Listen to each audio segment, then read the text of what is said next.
नमस्कार मित्रांनो, आज आपण बनवणार आहोत मसाला भात। एकदा खाल्लात तर पुन्हा पुन्हा बनवाल असा हा भात। तर चला स्टार्ट करूया। मी आहे श्वेता आणि तुमचं माझ्या चॅनलवर स्वागत आहे। चॅनलला सबस्क्राइब करा आणि बेल आयकॉन दाबायला विसरू नका। मसाला भात बनवण्यासाठी आपल्याला लागणार आहे तांदूळ, कांदा, टोमॅटो, बटाटा, मिरची, लसूण, आलं, कोथिंबीर यांचं वाटण, लवंग, मिरे, तमालपत्र, दालचिनी, तेल, तूप आणि मीठ। सर्वात आधी तांदूळ स्वच्छ धुवून 10-15 मिनिटे भिजत ठेवला आहे। तोपर्यंत बाकीची तयारी करूया। कुकर मी गॅसवर गरम करण्यासाठी ठेवला आहे। त्यामध्ये तेल ॲड केलं आहे आणि थोडं तूपही ॲड केले। 2 पळी तेल आणि 1 चमचा तूप। त्यामध्ये तेल तापल्यानंतर त्यामध्ये आपल्याला ॲड करायचं आहे लवंग, मिरी, तमालपत्र आणि दालचिनी हे घालायचं आहे। छान सुगंध येईपर्यंत परतायचं आहे। त्यानंतर बारीक चिरलेला कांदा घालून सोनेरी होईपर्यंत परतवायचा आहे। कांदा जसा व्हिडिओमध्ये दाखवल्याप्रमाणे आपल्याला उभे स्लाइस करून कापायचा आहे। आता हे चांगलं व्यवस्थित परतल्यानंतर आपण जी पेस्ट बनवून घेतली आहे मिरची, लसूण, आलं आणि कोथिंबीर हे वाटण आपल्याला त्यामध्ये ॲड करायचं आहे। हे वाटण जर ॲड केल्यानंतर छान परतून घ्यायचं आहे। जोपर्यंत छान सुगंध येत नाही तोपर्यंत परतवायचं आहे।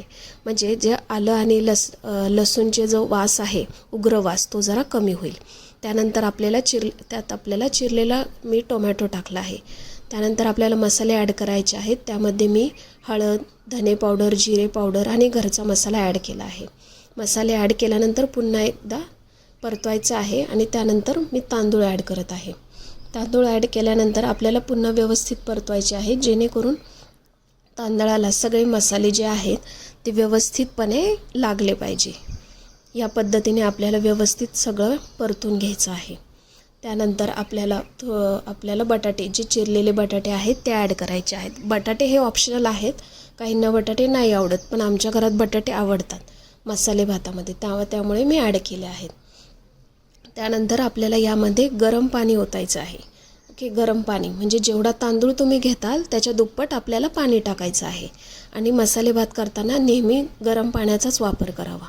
त्यानंतर चवीनुसार मीठ ॲड केलं आहे आणि मीठ व्यवस्थित पाण्याला उकळी येऊन, मीठ टाकल्यानंतर व्यवस्थित पाण्याला उकळी येऊन द्यायची आहे। पाण्याला उकळी आली की आपल्याला झाकण बंद करायचं आहे। झाकण बंद केल्यानंतर आपल्याला 2 शिट्ट्या, व्यवस्थित 2 शिट्ट्यामध्ये हा भात चांगला शिजतो। 2 शिट्ट्या होऊ द्यायच्या आहे। तर कधी पण हा भात आपल्याला घाईच्या वेळेस किंवा कमी सामान असेल घरात तर त्यावेळेस आपण हा ऑप्शन खूप बेस्ट आहे। तर आता कुकरला मी 2 शिट्ट्या घेते आहे।